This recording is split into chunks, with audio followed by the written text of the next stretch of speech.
Assalamualaikum. Waalaikumsalam.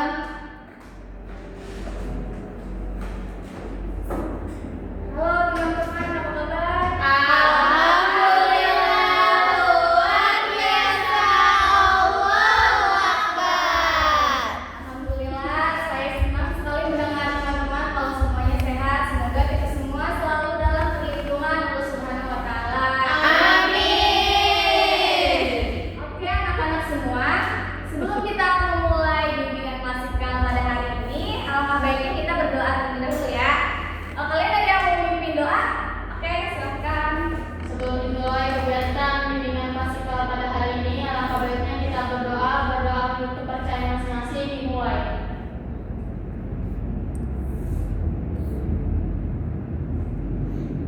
Berdoa selesai. Oke, makasih Nay udah mimpin doanya. Tadi teman-teman sebelum saya masuk ke sini, kalian belajar apa? Matematika. Bagaimana belajar matematika? Pusing. Apa yang bikin pusing? Angka. Angka yang rumus dan angka ya? Iya. Oke, semoga kalian semua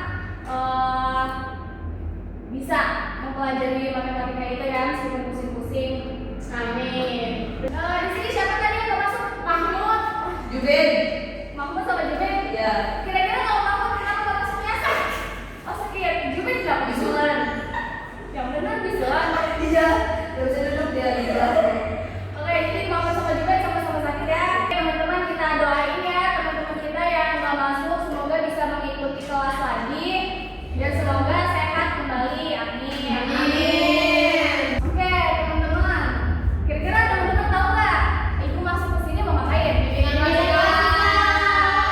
Betul. Kalian pernah melakukan bimbingan klasikal nggak sebelumnya? Belum. Jadi baru pertama kali ya? Iya. Oke, teman-teman. Jadi bimbingan klasikal itu adalah salah satu bimbingan yang ada di dalam bimbingan dan konseling. Yang dimana nanti saya akan memaparkan materi dan teman-teman menyimaknya ya. Jadi kalian sudah siap belum mengikuti bimbingan klasikal ini? Siap. Siap ya. Dengerin ya semuanya. Iya, Bu. Oke, jadi teman-teman ya, materi pada bimbingan klasikal hari ini yaitu tentang jangan asal masuk circle pertemanan. Nah, tujuannya itu agar kita terhindar dari circle pertemanan yang negatif dan mendapatkan circle pertemanan yang positif. Oke? Oke, Bu. Oke, tapi kita mulai. Sebelumnya di sini teman-teman ada yang punya circle pertemanan nggak? Ada.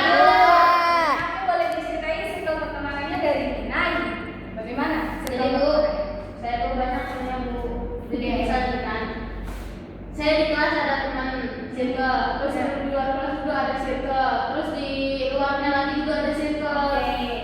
Tapi saya tuh bingung ya Bu, kadang dia cerita tuh kayak ini nih circle ini aman gak ya? Saya cerita ini, terus di sini aman gak ya? Takut gitu kan Bu, soalnya saya banyak banget circle-nya karena bisa dipanggil friendnya gitu loh Bu. Oke, makasih ya Inai. Nah, jadi pertanyaan yang tadi dilontarkan oleh Ina itu mungkin akan terjawab setelah saya memaparkan materi ini ya. Ya, Bu. Ya. Selanjutnya, kalian pernah melihat meme tentang ini nggak? Pernah. Aku cuma masuk grup tapi nggak masuk circle. Pernah. Ya. Jadi pada intinya kalian itu ada tapi nggak dianggap gitu ya. Di dalam grup ada grup. Iya betul, di dalam grup ada grup lagi. Jadi kan mungkin dari beberapa orang menganggap bahwa meme tersebut adalah sebuah lelucon atau hiburan. Tapi ada juga loh teman-teman yang menganggap bahwa meme kayak gini tuh sebuah sindiran buat dia, karena mungkin dia lagi punya masalah sama pertemanannya, dia lagi punya masalah yang berat gitu sama circle pertemanannya. Nah, gak banyak juga ya, saya atau kalian semua pasti mempunyai masalah dalam circle pertemanan. Entah itu kita harus mengeluarkan effort yang lebih buat masuk ke circle pertemanan itu, atau kita merasa gak nyaman dalam circle pertemanan itu, ya gak sih? Iya. Kalian pernah merasa gak nyaman gak sama circle pertemanan kalian? Pernah. Iya. Mungkin itu salah satu masalah ya yang ada di dalam circle kita. Oke, di sini ada yang mau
misalnya orang itu rela apa sih minjem baju sana sini gitu biar mereka tuh bisa keterima di dalam circle ini, atau enggak orang itu harus punya HP iPhone gitu biar bisa masuk ke dalam circle tersebut gitu. Teman-teman ya, jadi mungkin ada beberapa dari kita yang rela mengubah lifestyle mereka, tapi menurut kalian semua nih, kalau misalkan kita sampai mengubah lifestyle kita, yang mengubah gaya hidup kita demi bisa memasuki circle pertemanan itu boleh nggak sih? Enggak, terlalu berlebihan. Kenapa? Menurut saya sih ya menyiksa diri, karena apa ya? Kalau misalnya kita ingin mengikuti satu orang itu demi masuk circle, terus mengubah gaya hidup kita, yang rugi itu diri kita sendiri. Karena apa? Otomatis kita tuh harus makan orang tua. Karena apa ya? Kita kan masih minta duit ke orang tua kan, otomatis mama aku minta duit mau beli ini biar sama kayak teman saya gitu kan. Otomatis orang tua juga mumet, kita juga ikut mumet gitu kan. Lebih baik kalau kata saya cabut aja dari Jadi tidak usah terlalu memaksakan diri gitu ya kalau masuk ke circle tersebut ya itu. Mungkin ada beberapa orang yang beranggapan bahwa mengubah lifestyle itu baik gitu dengan memasuki circle tersebut, tapi nggak banyak juga yang beranggapan bahwa mengubah lifestyle atau pola hidup kita itu buruk buat memasuki circle tersebut. Nah, jadi sebenarnya seberapa penting sih circle pertemanan di dalam hidup kita tuh? Menurut kalian penting nggak circle pertemanan dalam hidup kita? Sebenarnya Mei dulu deh, Mei dulu. sebenarnya kalau menurut saya, kalau misalnya kita punya teman dekat, maksudnya teman dekat dalam artian gimana ya, dekat banget gitu. Jadi dekatnya itu bukan sama jenis gitu kan, sama jenis gitu kan. Kalau misalnya punya itu gak apa-apa gitu, gak punya siapa itu gak apa-apa. Tapi itu kan bingung, gak jadi deh. Nggak apa-apa cerita aja. Tapi kenapa? Tapi kalau menurut saya sih ya, selagi si lawan jenisnya ini, teman saya lawan jenisnya ini ngasih dukungan positif gitu kan ke saya nggak perlu ada circle gitu, kayak ya udah biasa aja. Karena kebanyakan kalau menurut saya temen yang cewek sama cewek itu kayak kebanyakan bukan saling mendukung, tetapi ada juga yang saling menjatuhkan. Tapi alhamdulillahnya saya punya banyak circle itu nggak kayak gitu, alhamdulillah, sama-sama saling meluk, saling setara gitu. Karena apa? Saya orang nggak punya, terus temen saya juga sama gitu, sama nggak punya, terus saling meluk gitu loh. Kalau misalnya saya nggak ada, dia juga ngerangkul saya gitu kan kebiasaan. Kalau misalnya pengen masuk circle yang kata ibu tadi sebutkan itu, kita harus menyiksa diri kita sendiri. Untungnya circle ini memang alhamdulillah nggak ada yang kayak gitu Bu. Jadi circle pertemanannya bisa dibilang positif. Tadi Sabrina, kenapa circle pertemanan itu penting? Menurut saya penting karena kan kita kan hidup itu berjalan ya Bu ya. Kita butuh pekerjaan, kita butuh relasi, kita butuh bangun hubungan sama orang lain. Karena kalau kitanya sendiri start mencari sendiri kayak pekerjaan kan kayak ada sulit ya. Kalau misalnya kita punya kenalan kayak misalkan temennya lagi buka lowongan pekerjaan gitu kan, kebetulan kita misalnya lagi nganggur, jadi kan temennya bisa kayak ngasih tahu ini ya temen saya suka loh ini, jadi kayak bisa jadi relasi aja sih. Cuman diambil positifnya ya circle-nya. Oke, jadi penting gitu ya, bisa jadi circle pertemanan itu penting untuk membangun relasi gitu. Oke, bagus Sabrina. Oke, jadi di sini kan di dalam psikologi itu ada istilah yang namanya social proximity effect, yang dimana artinya kalau kalian cocok dengan seseorang, maka kalian akan masuk dan habit kalian atau kebiasaan kalian itu akan menjadi kebiasaan di dalam circle kalian. Kayak misalnya Wida punya hobinya memasak gitu, berteman dengan Ina yang juga hobinya memasak. Nah, kalian tuh besar kemungkinan akan bisa menjadi satu circle karena kalian mempunyai hobi yang sama. Gitu loh. Ya bisa jadi membangun bisnis bersama gitu ya.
kedua itu carilah orang-orang yang bisa diajak komunikasi dengan mudah. Jadi kita harus cari nih orang-orang yang bisa diajak berinteraksi, yang bisa diajak komunikasi, yang bisa kita percaya lah buat cerita semua permasalahan atau rahasia-rahasia kita gitu. Jadi kita harus memilih orang yang bisa diajak komunikasi dengan mudah. Yang ketiga itu ada pilih orang yang bisa menghargai privasi, yang dimana orang itu bisa menjaga rahasia kita. Jadi kan biasanya kalau misalkan punya circle pertemanan itu kan kita cerita gitu ya, rahasia-rahasia kita, cerita tentang keseharian kita gitu. Nah, sebisa mungkin kita tuh harus mencari teman yang bisa menjaga privasi itu biar nggak bocor kemana-mana gitu.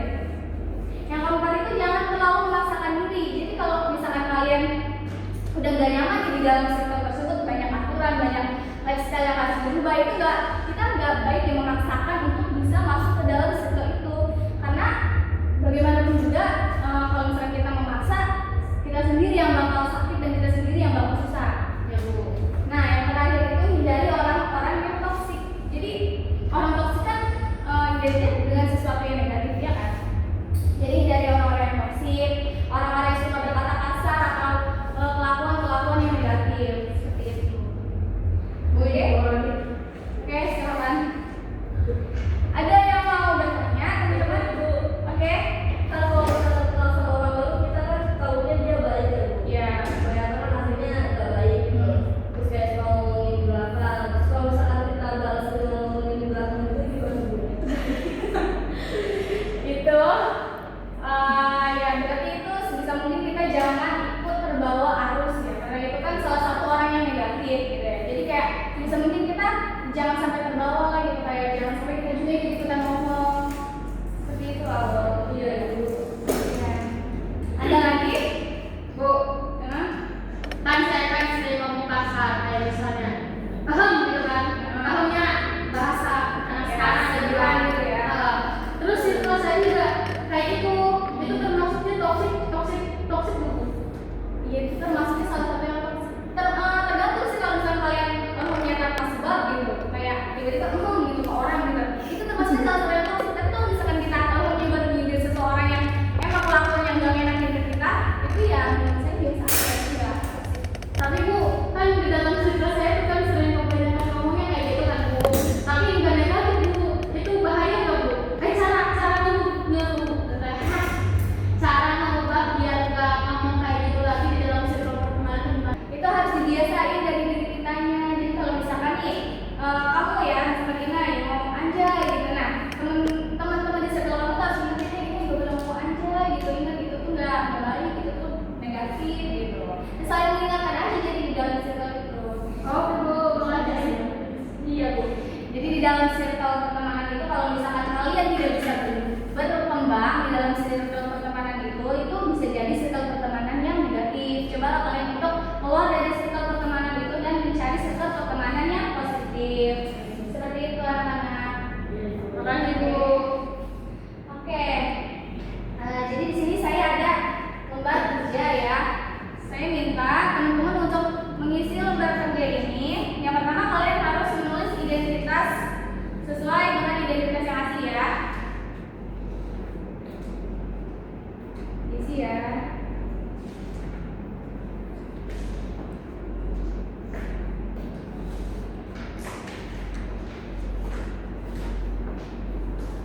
Oke teman-teman, jangan lupa diisi setiap pertanyaan yang ada di situ ya. Iya Bu. Kalau sudah kasih tahu ya.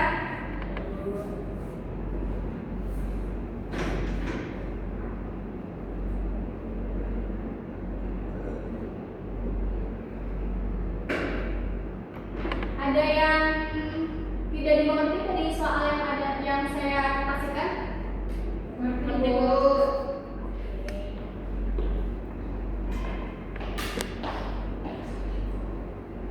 Apa ini Bu? Itu lembar kerja. Kamu isi ya. Jangan lupa isi identitasnya juga. Ya Bu. Bu, udah selesai Bu. Udah Bu.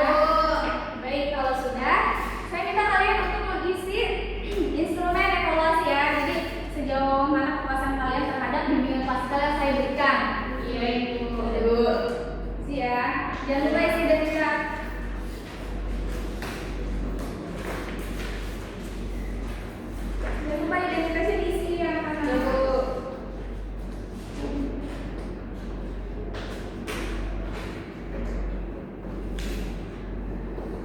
Bu, udah selesai Bu. Udah, yang lain udah? Oke, kalau sudah, saya akan kembali. Terima kasih. Terima kasih. Terima kasih. Terima kasih.